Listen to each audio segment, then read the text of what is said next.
Welcome to our channel. Today we how to activate Showtime on LG TV step by step clearly. To activate Showtime on your LG TV, start by turning on your TV. Ensure that your LG TV is connected to the internet. Press the home button on your remote control. Navigate to the LG Content Store icon and select it. In the LG Content Store, use the search function to look for the Showtime app. Once you find the Showtime app, select it to access the app details. Click on the Install button to download the app to your TV. After the installation is complete, return to the home screen. Locate the Showtime app and select it to open.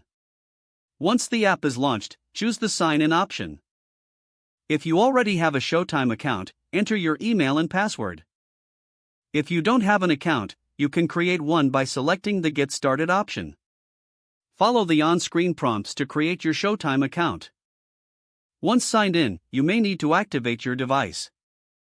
To do this, look for an activation code on your screen.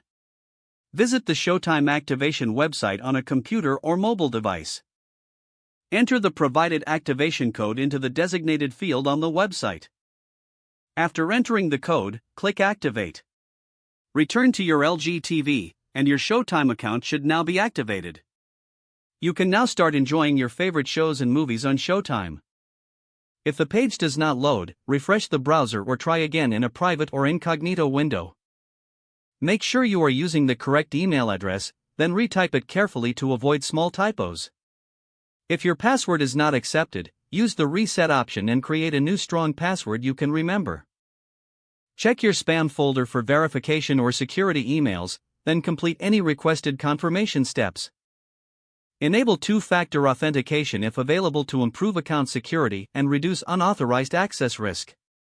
After signing in, review your profile details so your contact information and settings are accurate and current.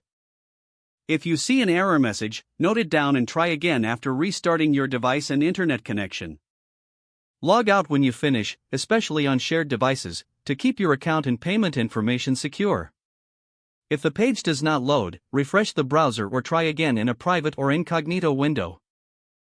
Don't forget to like this video and subscribe to our channel for more step-by-step tech guides.